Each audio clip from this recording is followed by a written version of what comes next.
ಗುರುದೇವೋ ಮಹೇಶ್ವರ ಗುರು ಸಾಕ್ಷಾತ್ ಪರಂ ಬ್ರಹ್ಮ ತಸ್ಮೈ ಶ್ರೀ ಗುರುವೇ ನಮಃ. ಓಂ ಓಂ ಓಂ ನಾರಾಯಣ. Let us see. ಅವಸ್ಥೆಗಳು ಜೀವ ಬುದ್ಧಿಗೆ ಅನಿಸುತ್ತವೆ. ಜೀವ ಬುದ್ಧಿಗೆ ಅಂದರೆ ಬುದ್ಧಿಗೆ ಅಷ್ಟೇ. ಬುದ್ಧಿಗೆ ಅಂದರೆ ಬುದ್ಧಿಯ ಸಲಕರಣೆಗಳನ್ನು ಇಟ್ಟುಕೊಂಡು, ಬುದ್ಧಿಯ ಸಲಕರಣೆಗಳನ್ನು ಇಟ್ಕೊಂಡು ನೋಡಿದ್ದರೆ ಅವಸ್ಥೆಗಳು ಅನಿಸುತ್ತವೆ. ಅವಸ್ಥೆ ಅಂದರೇನು? ಒಂದು ಕಾಲದ ಅವಸ್ಥೆ, ದೇಶದ ಅವಸ್ಥೆ, ವಸ್ತುವಿನ ಅವಸ್ಥೆ. ಅವಸ್ಥೆಗಳು ಕಾಲದಲ್ಲಿ ಸ್ವಲ್ಪ ಹೊತ್ತು ಇದ್ದು ಇನ್ನೊಂದು ಕಾಲಕ್ಕೆ ಹೋಗುತ್ತದೆ, ಮತ್ತೆ ಇನ್ನೊಂದು ಕಾಲಕ್ಕೆ, ಮತ್ತೆ ಇನ್ನೊಂದು ಅಂದರೆ ಕಾಲದಲ್ಲಿ ಬದಲಾಯಿಸುತ್ತಾ ಇದ್ದದ್ದನ್ನು ಕಾಲಿಕ ಅವಸ್ಥೆ ಅಂತ ಹೇಳ್ತಾರೆ. ದೇಶದ ಅವಸ್ಥೆ ಇಲ್ಲೊಂದಿರುತ್ತದೆ, ಅಲ್ಲೊಂದು ಮೇಲೆ ಕೆಳಗೆ ಮುಂತಾದ ದೇಶದ ಅವಸ್ಥೆಗಳು ಕಾಲಿಕ ಅವಸ್ಥೆಗಳು. ಇನ್ನೂ ಹೇಳಬೇಕಾದರೆ ವಸ್ತುವಿನ ಅವಸ್ಥೆ. ಒಂದು ವಸ್ತುವು ಒಂದು ರೂಪದಲ್ಲಿ ಇದ್ದುಕೊಂಡು, ಒಂದು ರೂಪ ಗುಣ ಶಕ್ತಿ ಅಲ್ಲವೇ? ವಸ್ತುವಿಗೆ ಒಂದು ಸ್ಥಿತಿಯಲ್ಲಿರುವಾಗ ಅದಕ್ಕೆ ಒಂದು ರೂಪ ಒಂದು ಬಗೆಯಾಗಿ ತೋರ್ತದೆ. ವಸ್ತುವು ಒಂದು ಸ್ಥಿತಿಯಲ್ಲಿರುವಾಗ ಒಂದು ರೂಪ ತೋರ್ತದೆ, ಆ ಸ್ಥಿತಿಯಲ್ಲಿರುವಾಗ ಒಂದು ಬಗೆಯಾದ ಗುಣಗಳಿರುತ್ತವೆ, ಒಂದು ಬಗೆಯಾದ ಶಕ್ತಿ ಇರುತ್ತದೆ. ಆ ರೂಪವನ್ನು ಬದಲಾಯಿಸಿದ್ದರೆ ಆ ಗುಣ ಇಲ್ಲ, ಆ ರೂಪ ಇಲ್ಲ, ಆ ಶಕ್ತಿ ಇಲ್ಲ. ನೀರಿಗೆ ನೋಡಿ, ನೀರು ದ್ರವ ರೂಪದಲ್ಲಿದ್ದರೆ ಒಂದು ದ್ರವದ ರೂಪ ಇರುತ್ತದೆ, ದ್ರವಕ್ಕೆ ಕೆಲವು ಗುಣಗಳಿರುತ್ತವೆ ಅಲ್ಲವೇ? ಮತ್ತು ದ್ರವಕ್ಕೆ ಒಂದು ಶಕ್ತಿ ಇರುತ್ತದೆ, ಪ್ರವಾಹ ಶಕ್ತಿ ಇರುತ್ತದೆ.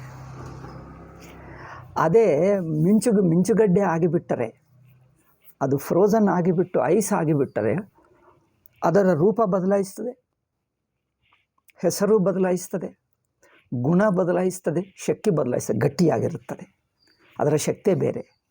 ಒಂದು ಕಲ್ಲು ಆಗಿರುತ್ತದೆ, ಅದನ್ನು ಹೊಡೆದರೆ ಮನುಷ್ಯನಿಗೆ ಪೆಟ್ಟಾಗ್ತದೆ. ಏಕೆ? ಅದು ಗಟ್ಟಿಯಾಗಿರುತ್ತದೆ. ಅದರ ಮೇಲೆ ಕುಳಿತಿರಬಹುದು, ನಡ್ಕೊಂಡು ಹೋಗಬಹುದು. ಅಂದರೆ ಒಂದು ರೂಪದಲ್ಲಿರುವ ಒಂದು ಗುಣ ಶಕ್ತಿ ಹೆಸರು ಅದೇ ಇನ್ನೊಂದು ರೂಪ ತಾಳಿದಾಗ ಆ ಗುಣಗಳು, ಆ ಶಕ್ತಿಗಳು, ಆ ಸ್ವಭಾವವೂ ಇರುವುದಿಲ್ಲ. ಇದನ್ನು ವಸ್ತುವಿನ ಅವಸ್ಥೆ ಹೇಳ್ತೀವಿ. ವಸ್ತುವಿನ ಅವಸ್ಥೆ, ದೇಶದ ಅವಸ್ಥೆ, ಕಾಲದ ಅವಸ್ಥೆ. ನನಗೆ ಅವಸ್ಥೆ ಇದೆ ಎಂದು ಯಾವಾಗ ಅನಿಸುತ್ತಾ ಇದೆ? ನಾನು ದೇಹೇಂದ್ರಿಯ ಮನಸ್ಸುಗಳ ಅಭಿಮಾನಿಯಾದ ಒಂದು ವ್ಯಕ್ತಿಯಾಗಿರುವಾಗ ನಾನು ಬಗೆ ಬಗೆ ಅವಸ್ಥೆಗಳಿಗೆ ಒಳಪಡುತ್ತಾ ಇದ್ದೇನೆ, ಬಗೆ ಬಗೆ ಅವಸ್ಥೆಗಳಿಗೆ ಒಳಪಡುತ್ತಾ ಇದ್ದೇನೆ ಅನಿಸುತ್ತದೆ. ಈ ಅವಸ್ಥೆಗಳೆಲ್ಲ ಶಾಸ್ತ್ರ ಹೇಳ್ತದೆ ಮನಸ್ಸು ಅಥವಾ ಬುದ್ಧಿ ಅಂದರೆ ಅಂತಃಕರಣ ಅಂದರೆ ಇಂದ್ರಿಯಗಳು, ದೇಹವು ಸೇರಿಸ್ಕೊಂಡೆ.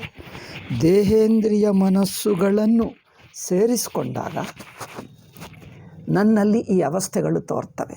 ಅಂದರೆ ದೇಹ ಮೂಲಕ, ಇಂದ್ರಿಯಗಳ ಮೂಲಕ, ಮನಸ್ಸಿನ ಮೂಲಕ, ಇವುಗಳ ಮೂಲಕವೇ ನನ್ನಲ್ಲಿ ಅವಸ್ಥೆಗಳು ತೋರ್ತವೆ.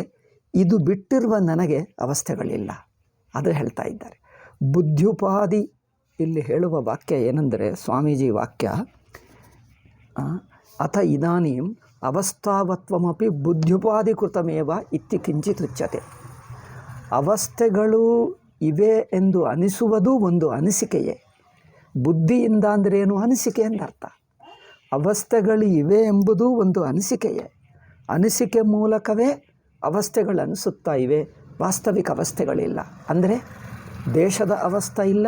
ಏಕೆ ಅಂದರೆ ದೇಶವು ಅಂತಃಕರಣ ವೃತ್ತೇ ದೇಶ. ಅಂತಃಕರಣ ವೃತ್ತಿ ಬಿಟ್ಟರೆ ದೇಶ ಇಲ್ಲ. ಕಾಲವೂ ಅಂತಃಕರಣ ವೃತ್ತೆ, ದೇಶವೂ ಅಂತಃಕರಣ ವೃತ್ತೆ, ಕಾಲವೂ ಅಂತಃಕರಣ ವೃತ್ತೆ, ವಸ್ತು ಅಂತಃಕರಣ ವೃತ್ತೆ. ಇದು ಆಶ್ಚರ್ಯ ನೋಡಿ. ಸಾಮಾನ್ಯವಾಗಿ ಆಧುನಿಕ ಸೈನ್ಸ್ ಏನು ಹೇಳ್ತದೆ, ದೇಶಕಾಲಗಳು ಮನಸ್ಸಿನ ವೃತ್ತಿಗಳೇ ಎಂದು ಒಪ್ಕೊಳ್ತದೆ. Time and space is only a thought. It is only a thought. ಮನಸ್ಸಿನ ಯೋಚನವೇ, ಮನಸ್ಸಿನ ಅನಿಸಿಕೆ ಅಥವಾ ಯೋಚನೆಯೇ ದೇಶಕಾಲ. ನಿಜವಾಗಿ ದೇಶಕಾಲವೆಂದು ಸ್ಥಿರವಾದ ಒಂದು ವಸ್ತುವಲ್ಲ ಎಂದು ಹೇಳ್ತದೆ. ಆದರೆ ಪದಾರ್ಥ ಮಾತ್ರ ಸತ್ಯ ಎಂದು ತಿಳ್ಕೊಂಡಿತ್ತು. ಪದಾರ್ಥಕ್ಕೆ ಭಾರ ಇರುತ್ತದೆ, ಏನೋ ಮ್ಯಾಟರು, ದ್ರವ್ಯ ಏನೇನೋ ಇರುತ್ತದೆ. ಇತ್ತೀಚೆಗೆ ಸೈಂಟಿಸ್ಟ್ಗಳು ಅದು ಹೇಳ್ತಾ ಇದ್ದಾರೆ, ಪದಾರ್ಥಕ್ಕೆ ಅದು ಇಲ್ಲ, ಪದಾರ್ಥಕ್ಕೆ ಗುಣಗಳು ಇಲ್ಲ, ಶಕ್ತಿ ಇಲ್ಲ, ಒಂದು ಸ್ವರೂಪ ಇಲ್ಲ. ಪದಾರ್ಥವೆಂಬುದು ಒಂದು ಮನಸ್ಸಿನ ತೋರಿಕೆಯೇ. ದೇಶವೂ ತೋರಿಕೆಯೇ, ಕಾಲವೂ ತೋರಿಕೆಯೇ, ಪದಾರ್ಥವೂ ತೋರಿಕೆಯೇ. ಅಂದರೆ ಎಲ್ಲವೂ ಮನಸ್ಸಿನ ವೃತ್ತಿ. ಮನಸ್ಸಿಗೆ ಅನಿಸುತ್ತದೆ ದೇಹ ಅಲ್ಲಿದೆ, ಇಲ್ಲದಿದ್ದರೆ ದೇಹವೇನಿಲ್ಲ. ದೇಹ ಎಂಬುದ ಅನಿಸಿಕೆಯೇ ದೇಹ ಅಷ್ಟೇ. ಅನಿಸಿಕೆಯೇ ಇಲ್ಲಿದ್ದೇನೆ, ಅದು ಅನಿಸಿಕೆ. ನಾನು ಎಂಬುದು ಅನಿಸಿಕೆ. ಹೀಗೆ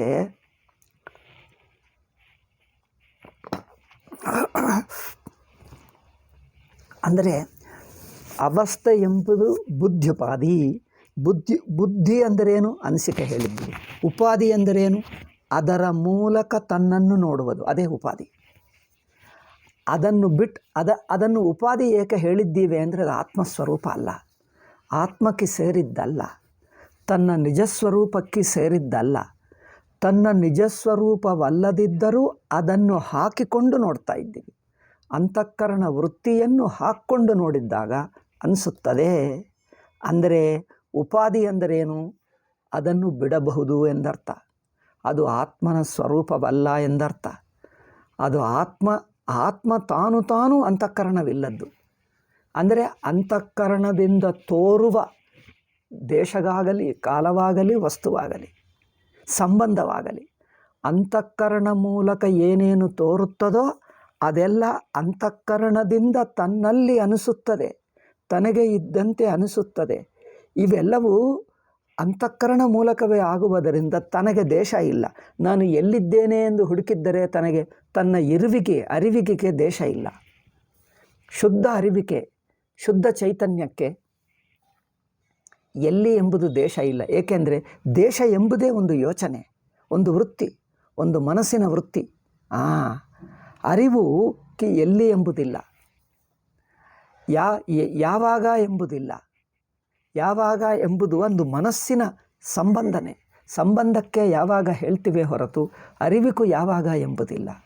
ಅರಿವಂದರೆ ಏನು ಅಂದರೆ ಹೇಗಿರುತ್ತದೆ, ಏನು ಗುಣ, ಏನು ಶಕ್ತಿ ಇಲ್ಲ. ಅದಕ್ಕೆ ಗುಣ ಶಕ್ತಿಗಳೆಂಬುದು ಸಂಬಂಧದಿಂದಲೇ ಗುಣ ತೋರ್ತದೆ. ಒಂದು ವಸ್ತುಕ್ಕೆ ಇನ್ನೊಂದಿನಿಂದ ನೋಡಿದ್ದರೆ ಒಂದು ಗುಣ ಕಂಡು ಬರ್ತದೆ. ಇನ್ನೊಂದು ವಸ್ತುವಿನ ಸಂಬಂಧದಲ್ಲಿ ಗುಣಗಳು ಕಂಡು ಬರ್ತವೆ. ಸಂಬಂಧವಿಲ್ಲದಿದ್ದರೆ ಗುಣವೇನು? ಒಂದು ದೊಡ್ಡದಾ ಚಿಕ್ಕದಾ, ಒಳ್ಳೆಯದಾ ಕೆಟ್ಟದಾ, ಗಟ್ಟಿಯಾಗಿದೆಯಾ ಮೆತ್ತಗಿದೆಯಾ? ಇವೆಲ್ಲ ಒಬ್ಬರಿಗೆ ಸ್ಪರ್ಶೇಂದ್ರಿಯವಿದ್ದರೆ ಈ ಗುಣಗಳು ತೋರ್ತವೆ. ಅಂದರೆ ಇನ್ನೊಬ್ಬರ ದೃಷ್ಟಿಗೆ ತೋರುವ ಗುಣಗಳು. ತಾನು ತನಗೆ ಗುಣಗಳು ತೋರಲ್ಲ. ತಾನು ತನಗೆ ಸಣ್ಣವನ ದೊಡ್ಡವನ ಇಲ್ಲ, ಹೇಳೋಕ್ಕಾಗಲ್ಲ. ತಾನು ತನವನು ಒಳ್ಳೆಯವನ ಕೆಟ್ಟವನ ಅದು ಇಲ್ಲ, ಒಳ್ಳೆಯವನೂ ಅಲ್ಲ ಕೆಟ್ಟವನೂ ಅಲ್ಲ. ತಾನು ತನಗೆ ದೊಡ್ಡವನ ಸಣ್ಣವನ ಅದು ಇಲ್ಲ, ಹತ್ತಿರನ ದೂರನ ಅದು ಇಲ್ಲ. ಅಂದರೆ ಹತ್ತಿರ ದೂರ ಎಂಬ ಗುಣಗಳು ಸಂಬಂಧದಿಂದಲೇ ಆಗುತ್ತವೆ. ಒಳ್ಳೆಯದು ಕೆಟ್ಟದು, ಗಟ್ಟಿಯಾಗಿದೆ ಸಣ್ಣದಾಗಿದೆ, ಹಾಗಿದೆ ಹೀಗಿದೆ ಎಂಬುದು ಅಂತಃಕರಣ ಮೂಲಕವೇ ತನ್ನಲ್ಲಿ ಅನಿಸಿಕೆಗಳು, ತಾನಲ್ಲ. ಅಂದರೆ ಯಾವುದು ಉಪಾಧಿಯೋ, ಯಾವುದು ಅನಿಸಿಕೆಯೋ ಅದು ತನ್ನ ನಿಜಸ್ವರೂಪಕ್ಕೆ ಸೇರಿದ್ದಲ್ಲ, ಎಂದಿಗೂ ಇರುವುದಲ್ಲ, ಒಂದಾನೊಂದು ದೃಷ್ಟಿಗೆ ಅನಿಸುತ್ತದೆ. ಇದು ಅವಸ್ಥಾ ವಿಚಾರದಿಂದ ನಾವು ಏನು ತಿಳ್ಕೊಳ್ತೀವಿ ಅಂದರೆ ಬುದ್ಧ್ಯುಪಾಧಿ ಸಂಬಂಧದಿಂದಲೇ ಅವಸ್ಥೆ. ಬುದ್ಧ್ಯುಪಾಧಿ ಕೃತಮೇವ ಇತ್ಯತ್ರ ಕಿಂಚಿದುಚ್ಯತೆ ಜಾಗರಿತಂ ತಾವತ್. ಫಸ್ಟ್ ಟೇಕ್ ಅಂದರೆ ದೇಶದ ಅವಸ್ಥಾ, ಕಾಲದ ಅವಸ್ಥಾ, ವಸ್ತುವಿನ ಅವಸ್ಥಾ ಹೇಳಿದ್ದೇವೆ. ಈಗ ಹೇಳ್ತಾ ಇದ್ದೀವಿ ಒಟ್ಟವಸ್ಥಾ. ನೋಡಿ, ದೇಶದ ಅವಸ್ಥಾ, ಕಾಲದ ಅವಸ್ಥಾ, ವಸ್ತುವಿನ ರೂಪದಿಂದ ಇರುವುದು ಇದೆಲ್ಲ ಅವಸ್ಥಾ ಒಳಗಿನ, ಜಾಗ್ರದವಸ್ಥಾ ಒಳಗಿನ ತಾತ್ಕಾಲಿಕ ಸ್ಥಿತಿಗಳಿಗೆ ಅವಸ್ಥಾ ಹೇಳಿದ್ದೀವಿ. ಈಗ ಇನ್ನೊಂದು ಬಗೆ ಅವಸ್ಥೆಗಳನ್ನು ನೋಡ್ತಾ ಇದ್ದೀವಿ. ಜಾಗ್ರದವಸ್ಥಾ, ಸ್ವಪ್ನಾವಸ್ಥಾ, ಸುಷುಪ್ತ್ಯವಸ್ಥಾ. ಈ ಅವಸ್ಥೆಗಳು ಇವೇನು ನಿಜವಾಗಿ? ಅಂದರೆ ಆತ್ಮ ಈ ಅವಸ್ಥೆಗಳಿಗೆ ಒಳಪಡುತ್ತಾ ಇದ್ದೇನು? ನಿಜವಾಗಿ ಒಂದೊಂದು ಅವಸ್ಥೆ ಒಳಗಾಗ್ತಾ ಇದೆ.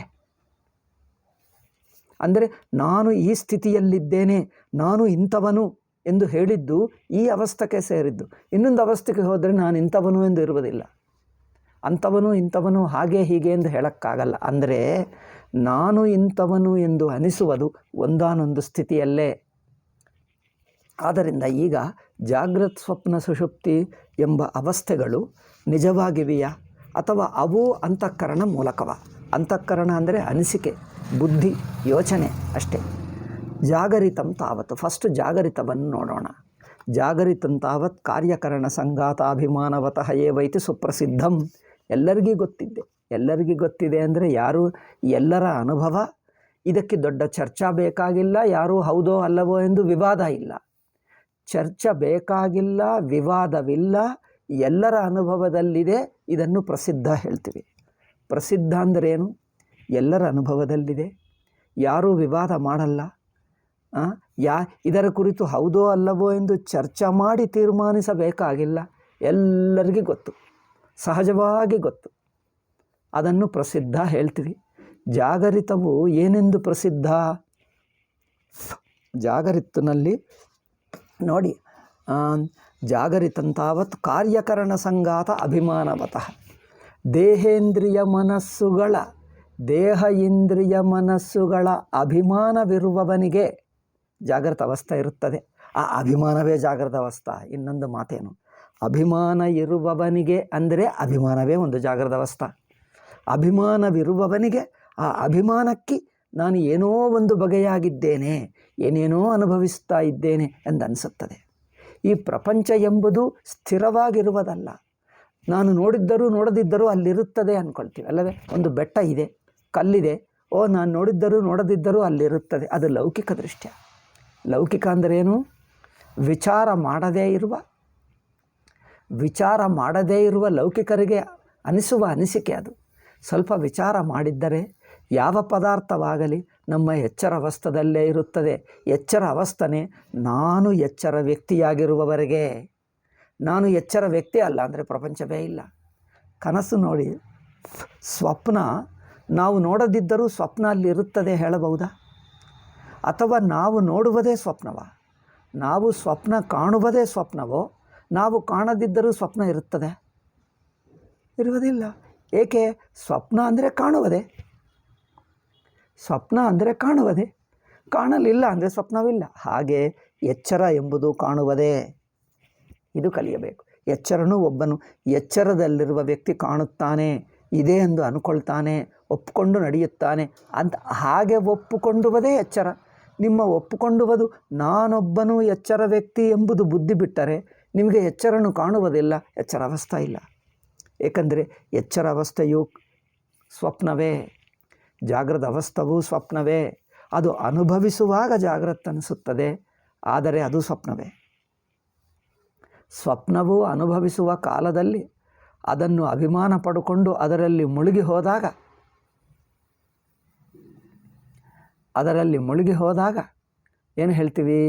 ಅದನ್ನು ಜಾಗ್ರತೆ ಅಂದ್ಕೊಳ್ತೀವಿ. ಜಾಗ್ರತೆ ಎನ್ನುವುದು ಒಂದು ಅನುಭವಿಸುವ ಬಗೆ. ಅದು ನಮ್ಮಲ್ಲಿ ಒಂದು ಅನಿಸುವ ಬಗೆಗೂ ಜಾಗ್ರತೆ ಹೇಳಿದ್ದೀವಿ ಅಷ್ಟೇ. ಜಾಗ್ರತ್ತು ಸ್ವಪ್ನಕ್ಕೆ ವ್ಯತ್ಯಾಸವೇನು? ಒಂದು ಜಾಗ್ರತ್ತು ಒಂದು ಬಗೆ ಅನಿಸುತ್ತದೆ, ಸ್ವಪ್ನ ಇನ್ನೊಂದು ಬಗೆ ಅನಿಸುತ್ತದೆ. ನನ್ನ ಕುರಿತು ಅನಿಸುತ್ತದೆ, ಸುತ್ತಿರುವ ಜಗತ್ತು ಕುರಿತು ಅನಿಸುತ್ತದೆ. ತೋರಿಕೆ ಕುರಿತು, ನೋಡುವವನ ಕುರಿತು. ನೋಡುವವನು ಒಂದು ಬಗೆ ತೋರ್ತಾನೆ, ಅನಿಸುತ್ತಾನೆ, ನಾನು ಹೀಗಿದ್ದೇನೆ ಅನಿಸುತ್ತದೆ. ನಾನು ಇದನ್ನು ನೋಡುತ್ತಿದ್ದೇನೆ, ಇದು ಒಂದು ಬಗೆ ಅನಿಸಿಕೆ. ಇನ್ನೊಂದು ಬಗೆ ಅನಿಸಿಕೆಗೆ ಸ್ವಪ್ನ ಹೇಳ್ತೀವಿ, ಒಂದು ಬಗೆ ಅನಿಸಿಕೆಗೆ ಜಾಗೃತ ಹೇಳ್ತೀವಿ ಅಷ್ಟೇ. ಅಷ್ಟು ಬಿಟ್ಟು ಏನೂ ಇಲ್ಲ. ಇವರು ಹೇಳ್ತಾರೆ ಹಾಗೇನಲ್ಲ, ಜಾಗೃತ ನಿಜವಾಗಿದೆ, ನಾನು ನೋಡದಿದ್ದರೂ ಇದೆ. ಹೌದಪ್ಪ, ಸ್ವಪ್ನದಲ್ಲಿರುವಾಗ ನೀವು ನೋಡದಿದ್ದರೂ ಅಲ್ಲಿ ಬೆಟ್ಟ ಇತ್ತು ಅನಿಸುತ್ತದೆ, ಈ ಮನೆ ಇತ್ತು, ಈ ಮನೆ ಬಿಟ್ಟು ಹೋಗುತ್ತಾನೆ. ಎಲ್ಲಿ? ಸ್ವಪ್ನದಲ್ಲಿ ಮನೆ ಬಿಟ್ಟು ಬೆಂಗಳೂರಿಗೆ ಹೋಗ್ತಾನೆ. ಅಲ್ಲೇ ಕೆಲವು ದಿವಸ 1 ತಿಂಗಳು 2 ತಿಂಗಳಿದ್ದು ಮತ್ತೆ ಹೊಳೆನರಸೀಪುರಕ್ಕೆ ಬರ್ತಾನೆ. ಬಂದಾಗ ಹೇಳ್ತಾನೆ, ಅಯ್ಯೋ ಈ ಊರೆಲ್ಲ ಇಲ್ಲೇ ಇದೆ, ನಾನು ನೋಡದಿದ್ದರೂ ಈ ಊರಿದೆ. ಹೌದು, ಸ್ವಪ್ನದಲ್ಲಿಯೂ ಹಾಗೆ ಅನಿಸುತ್ತದೆ. ನಾನು ನೋಡದಿರುವಾಗ ಇತ್ತು ಅನ್ನುವುದು ನೋಡುವಾಗ ಅನಿಸುವ ಅನಿಸಿಕೆನೆ. ನೋಡಿ, ನಾನು ನೋಡದಿರುವಾಗ ಇತ್ತು ಎಂಬುದು ನೋಡುವಾಗ ಅನಿಸುವ ಅನಿಸಿಕೆಗೆ ನೋಡದಿರುವಾಗ ಇತ್ತು ಎಂದು ಅನಿಸುತ್ತೆ, ಅದು ಅನಿಸಿಕೆನೆ. ಸ್ವಪ್ನದಲ್ಲಿ ನಾನು ಹುಟ್ಟುವಕ್ಕೆ ಮುಂಚೆ ಸ್ವಪ್ನದಲ್ಲಿ ನೀವಿರುವಾಗ ಅದು ಜಾಗ್ರತ್ ಅನಿಸುತ್ತದೆ. ನಾನು ಹುಟ್ಟುವಕ್ಕೆ ಮುಂಚೆ ಅಮ್ಮ ಅಪ್ಪ ಇದ್ದರು, ಅಜ್ಜ ಇದ್ದರು, ಪ್ರಪಂಚ ಇತ್ತು, ಭಾರತ ದೇಶ ಇತ್ತು, ಭಾರತ ದೇಶ ಚರಿತ್ರೆ ಇತ್ತು, ಬ್ರಿಟಿಷ್ ಕಾಲ ಇತ್ತು, ಆ ಕಾಲದಲ್ಲಿ ಪರಿಪಾಲನೆ ನಡೆಯುತ್ತಿತ್ತು, ನಮ್ಮ ಜನರು ಸ್ವತಂತ್ರಕ್ಕೆ ಹೋರಾಟ ಮಾಡಿದ್ದಾರೆ, ಏನೇನೋ ಇತ್ತು, ಅದೆಲ್ಲ ಚರಿತ್ರೆ ಪುಸ್ತಕ ಓದಿಕೊಳ್ತೀವಿ. ಅಯ್ಯೋ ಅದು ನನಗೆ ಗೊತ್ತಿಲ್ಲ, ನಾನು ನೋಡಲಿಲ್ಲ, ನಾನು ಹುಟ್ಟುವಕ್ಕೆ ಮುಂಚೆ ನಡೆದಿದ್ದಂತೆ ಎಂದು ಹೇಳ್ತಾರೆ. ಅದೆಲ್ಲ ನಾನು ಹುಟ್ಟುವಕ್ಕೆ ಮುಂಚೆ ಅದು ನಡೆದಿತ್ತು ಅಂದರೆ ಅದೆಲ್ಲ ಇತ್ತು ಅಂದರೇನು? ಈಗೇ ಅನಿಸುತ್ತದೆ. ಹಿಂದೆ ಇತ್ತು ಎನ್ನುವುದು ಈಗ ಅನಿಸುತ್ತದೆ ಅಷ್ಟೇ. ಹಿಂದೆ ಎಂಬುದು ಈಗಿನ ಅನಿಸಿಕೆನೇ ಅಲ್ಲವಾ? ಹಿಂದೆ ಎಂಬುದು ಸ್ವಪ್ನದಲ್ಲಿರುವಾಗ ಭೂತಕಾಲ ಅನಿಸುತ್ತದೆ. ಸ್ವಪ್ನದಲ್ಲಿರುವಾಗ ನಾನು ಹುಟ್ಟುವಕ್ಕೆ ಮುಂಚೆ ಪ್ರಪಂಚವಿತ್ತು, ಅಮ್ಮ ಅಪ್ಪ ಇದ್ದರು, ಮಿಕ್ಕ ಜನರು ನನಗಿಂತ ಸೀನಿಯರ್ಗಳಿದ್ದರು, ಅದೆಲ್ಲ ಯಾರಿಗನ್ನಿಸುತ್ತದೆ? ಸ್ವಪ್ನದಲ್ಲಿರುವ ನನಗೆ ಅನಿಸುತ್ತದೆ. ಅಂದರೆ ನೀವು ಹುಟ್ಟುವಕ್ಕೆ ಮುಂಚೆ ಸ್ವಪ್ನವನ್ನು ನೋಡುತ್ತಿದ್ದರಾ? ಮತ್ತು ನೀವು ನೋಡದಿದ್ದರೆ ಸ್ವಪ್ನ ಹೇಗಿರುತ್ತಿತ್ತು? ನೀವು ನೋಡದೇ ಇದ್ದರೆ, ಅಂದರೆ ನಾನು ಸ್ವಪ್ನದಲ್ಲಿರುವಾಗ ನಾನು ಹುಟ್ಟುವಕ್ಕೆ ಮುಂಚೆ ಸ್ವಪ್ನವಿತ್ತು ಎನ್ನುವುದು ನಾನೇ ಕಾಣುತ್ತೇನೆ, ನಾನೇ ನೋಡ್ತೀನಿ. ನಾನು ಹುಟ್ಟುವಕ್ಕೆ ಮುಂಚೆ ಎನ್ನುವುದು ನಾನೇ ನೋಡ್ತೀನಿ. ನೋಡಿ, ಅದೊಂದು ವಿಚಿತ್ರ. ಸ್ವಪ್ನಾವಸ್ಥಾ ನಾನು ಹುಟ್ಟುವಕ್ಕೆ ಮುಂಚೆ ಇತ್ತು ಎನ್ನುವುದು ನನಗೆ ಅನಿಸುತ್ತದೆ. ಈಗ ಮುಂದೆ ಸ್ವಪ್ನ ಪ್ರಪಂಚ ಇರುತ್ತದೆ ಎಂದು ನನಗೆ ಅನಿಸುತ್ತದೆ. ಅಂದರೆ ನಾನು ಬುದ್ಧಿಯನ್ನು ಇಟ್ಟುಕೊಂಡೇ ಸ್ವಪ್ನವೆಲ್ಲ ತೋರುವುದು. ಜಾಗ್ರತ್ತು ಅಷ್ಟೇ. ಆದ್ದರಿಂದ ನಾನು ನೋಡದಿರುವಾಗ ಪ್ರಪಂಚ ಇತ್ತು ನೋಡಿ, ನಾನು ಕಣ್ಣು ಮುಚ್ಚಿಕೊಂಡೆ, ನಾನು ನಿದ್ದೆ ಹೋಗಿದೆ, ಆದರೂ ಪ್ರಪಂಚವಿತ್ತು. ನೀವು ನಿದ್ದೆ ಹೋದಾಗ ಪ್ರಪಂಚವಿತ್ತ? ಹೌದು ಇತ್ತು. ಹೇಗೆ ಗೊತ್ತಪ್ಪ ಅಂದರೆ, ಇದಿಗೋ ಬಂದಾಗ ನೋಡ್ತಾ ಇದ್ದೀನಿ. ಏನಪ್ಪ, ನೀವು ಮತ್ತೆ ಎಚ್ಚರಕ್ಕೂ ಬಂದಾಗ ಎಚ್ಚರವನ್ನು ನೋಡಿ, ನೀವು ಬಂದಾಗ ಇದೇ ಒಪ್ಕೊಳ್ತೀವಿ. ಅಲ್ಲ, ನಾನು ಮತ್ತೆ ಎಚ್ಚರಕ್ಕೂ ಬಂದಾಗ ಎಚ್ಚರ ನೋಡುತ್ತಿರುವಾಗ ಎಚ್ಚರವಿದೆ ಎನ್ನುವುದು ನನಗೂ ಗೊತ್ತು. ನಾನು ನಿದ್ದೆ ಹೋದಾಗ ಪ್ರಪಂಚವಿತ್ತು ಎಂದು ಹೇಗೆ ಗೊತ್ತು? ನೀವು ನೋಡಿದ್ದೀಯಾ? ನಿದ್ದೆ ಹೋಗುತ್ತಾ ಇರುವುದು, ಜಾಗ್ರತ್ತು ಎಚ್ಚರಗೊಳ್ಳುವುದು ಎರಡು ಒಟ್ಟಿಗೆ ಮಾಡಿದ್ದೀಯೇನು? ನಾನು ನಿದ್ದೆ ಹೋಗ್ತಾ ಇದ್ದೇನೆ ಮತ್ತು ಎಚ್ಚರಗೊಂಡು ಪ್ರಪಂಚ ನೋಡ್ತಾ ಇದ್ದೇನೆ, ಎರಡು ಒಟ್ಟಿಗಿರುತ್ತದೇನು? ಹಾಂ, ಎರಡು ಒಟ್ಟಿಗಿಲ್ಲ. ಮತ್ತೆ ಹೇಗೆ? ನಾನು ಮಲ್ಕೊಂಡಾಗ ಪ್ರಪಂಚ ಇರುತ್ತದೆ, ನಾನು ಎದ್ದಾಗ ನೋಡ್ತೀನಿ. ಹೌದು ಏನೋ? ನೀವು ಮಲ್ಕೊಂಡಿರುವಾಗ, ಅಂದರೆ ನಾನೆಂಬುದೇ ಇಲ್ಲದಿರುವಾಗ, ನಾನೆಂಬ ವ್ಯಕ್ತಿಯೇ ಇಲ್ಲದಿರುವಾಗ ಪ್ರಪಂಚ ಇತ್ತು ಎನ್ನುವುದು ಹೇಗೆ ನೋಡ್ತೀಯಪ್ಪ? ಪ್ರಪಂಚ ನೋಡಬೇಕಂದ್ರೆ ನಿಮಗೆ ಮನಸ್ಸಿರಬೇಕು. ಮನಸ್ಸೆಲ್ಲದಿರುವಾಗ ಪ್ರಪಂಚವಿತ್ತು ಎನ್ನುವುದು ಹೇಗೆ ಗೊತ್ತು? ಮನಸ್ಸಿನಿಂದಲೇ ಗೊತ್ತಾಗಬೇಕು. ಮನಸ್ಸಂದ್ರೇನು? ಮನಸ್ಸು ಬಂದಾಗ ಗೊತ್ತಾಗ್ತದೆ. ಅಂದರೆ ಮನಸ್ಸು ಬಂದ ನಂತರನೇ ಹಿಂದೆ ಪ್ರಪಂಚ ಇತ್ತು, ನಾನು ಮನಸ್ಸು ಬರುವಕ್ಕಿಂತ ಮುಂಚೆ ಪ್ರಪಂಚ ಇತ್ತು ಎನ್ನುವುದು ಈ ಮನಸ್ಸು ಬಂದಾಗನೇ ಹೇಳ್ತದೆ. ಮುಂಚೆ, ಈಗ, ಹಿಂದೆ, ಮುಂದೆ ಎನ್ನುವ ಈ ಕಾಲಬುದ್ಧಿಯೂ ಮನಸ್ಸೇ. ಆದ್ದರಿಂದ ಸ್ವಪ್ನದಲ್ಲಿ ಹೇಗೆ ನಾನು ಕನಸಕ್ಕೆ ಹೋಗುವಕ್ಕೆ ಮುಂಚೆ, ನಾನು ಕನಸಿನಲ್ಲಿ ಹುಟ್ಟುವಕ್ಕೆ ಮುಂಚೆ ನನಗಿಂತ ಮುಂಚೆ ಅಪ್ಪ ಅಮ್ಮ ಇದ್ದರು, ನನ್ನ ಅಜ್ಜಂದಿರು ಇದ್ದರು, ಮಿಕ್ಕ ಜನರಿದ್ದರು, ನನಗಿಂತ ಸೀನಿಯರ್ಗಳಿದ್ದರು ಎನ್ನುವುದು ಕನಸಿನಲ್ಲಿರುವವನಿಗೆ ಅನಿಸುವ ಅನಿಸಿಕೆಯೇ ಅಷ್ಟೇ. ಹಾಗೆಯೇ ಎಚ್ಚರವು ನಾವು ನೋಡದಿರುವಾಗ ಇತ್ತು ಎನ್ನುವುದು ಎಚ್ಚರ ಬುದ್ಧಿ. ನಾನು ಎಚ್ಚರದಲ್ಲಿಲ್ಲದಿರುವಾಗ ಎಚ್ಚರವಿತ್ತು ಎನ್ನುವುದು ಎಚ್ಚರ ಬುದ್ಧಿ. ನೋಡಿ, ಅದು ಜಾಗೃತ ಬುದ್ಧಿ. ಜಾಗೃತ ಬುದ್ಧಿಯಲ್ಲೇ ತೋರ್ತದೆ. ಹಿಂದೆ ಮುಂದೆ ನಾನು ಇಲ್ಲದಿರುವಾಗ ಅನಿಸೋದು ಜಾಗೃತ ಬುದ್ಧಿ. ಸುಷುಪ್ತಿಯಲ್ಲಿ ನಾನಿಲ್ಲ ಅನಿಸುತ್ತದೆ, ಇಲ್ಲವೇ ಇಲ್ಲ. ನಾನಿಲ್ಲದಿರುವಾಗ ಎನ್ನುವುದು ಎಚ್ಚರದಲ್ಲಿರುವಾಗ ಊಹಿಸ್ಕೊಳ್ತಾ ಇದ್ದಾನೆ. ಅಯ್ಯೋ ರಾಮ. ಆದ್ದರಿಂದ ಎಚ್ಚರ ಪ್ರಪಂಚವೆಲ್ಲ ಒಂದು ಅನಿಸಿಕೆಯೇ. ಜನರಿದ್ದಾರೆ, ಪ್ರಪಂಚ ಇದೆ ನೋಡಿ, ಈಗ ಇದೆಲ್ಲ ನಾನು ವೇದಾಂತ ಹೇಳ್ತಾ ಇದ್ದೇನೆ, ನೀವು ಕೇಳ್ತಾ ಇದ್ದೀರಿ, ಸೆಲ್ಫೋನ್ ಇದೆಲ್ಲ ಒಂದು ಕನಸೇ. ಕನಸಲ್ಲ ಎಂದು ಹೇಳೋಕ್ಕಾಗ್ತದೆ? ಇದೆಲ್ಲ ಕನಸು ಬಿಟ್ಟರೆ ಏನೂ ಅಲ್ಲ, ಇದೆಲ್ಲ ಅನಿಸುತ್ತೆ. ಅವರು ಹೇಳ್ತಾರೆ ಇದು ಅನಿಸಿಕೆ ಅಲ್ಲ, ನಿಜವಾಗಿದೆ ಎಂದು ಅನಿಸುತ್ತದೆ ಅಷ್ಟೇ ಅಲ್ಲವೇ? ಅಲ್ಲ, ಇದು ಅನಿಸಿಕೆ ಅಲ್ಲ, ನಿಜವಾಗಿದೆ ಎಂದು. ಹೌದಪ್ಪ, ಅದೇ ಹೇಳ್ತಾ ಇದ್ದೀನಿ, ನಿಜವಾಗಿದೆ ಎನ್ನುವುದು ಅನಿಸಿಕೆ. ನೋಡಿ, ನಿಜ ಎನ್ನುವುದು ಅನಿಸಿಕೆನೇ ಅಲ್ಲವೇ? ಹೌದು, ನಿಜ ಎನ್ನುವುದು ಒಂದು ಅನಿಸಿಕೆನೇ. ಇದು ಇದು ಇದು ಇದು ಅನಿಸಿಕೆ ಅಲ್ಲ, ಇದು ನಿಜ ಎಂದು ಹೇಳ್ತೀವಿ. మరి ಅನಿಸಿಕೆಗೆ ನಿಜಕ್ಕೇನು ವ್ಯತ್ಯಾಸಪ್ಪ? ಅನಿಸಿಕೆ ಅಲ್ಲ ಅಂದರೆ ಅನಿಸಿಕೆ ಅಲ್ಲವಾ ಅದು? ನಿಜ ಅಂದರೆ ನಿಜ ಎನ್ನುವುದು ಅನಿಸಿಕೆನೇ. ನಿಜ ಎಂಬುದು ಅನಿಸಿಕೆ ಅಲ್ಲವಾ?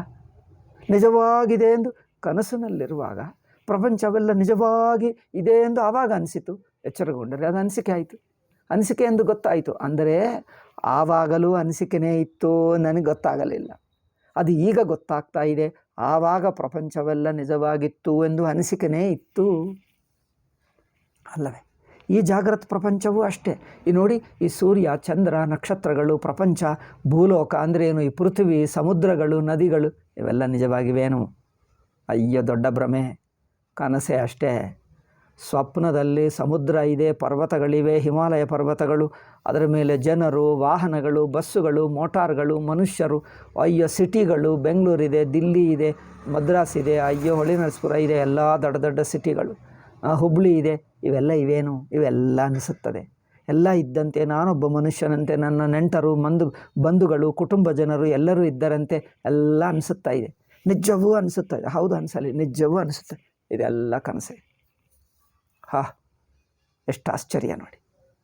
ಇದರಲ್ಲಿ ಸುಖ ದುಃಖ ಅದು ಅನಿಸಿಕೆನೆ. ಸ್ವಪ್ನದಲ್ಲಿ ಸುಖ ದುಃಖ ಅನಿಸಲ್ಲವ? ಅನಿಸಿಕೆನೆ ಇದು ಅಷ್ಟೇ. ಸ್ವಪ್ನದಲ್ಲಿ ಸುಖ ಇದೆ, ದುಃಖ ಇದೆ, ಏನೇನೋ ಇದೆ, ಎಲ್ಲ ಅನಿಸುತ್ತದೆ. ಅಯ್ಯೋ ರಾಮ ಅಲ್ಲವೇನಾದರೂ ವ್ಯತ್ಯಾಸ ಇದೆ? ಎಲ್ಲ ಅನಿಸುತ್ತದೆ ಅಷ್ಟೆ.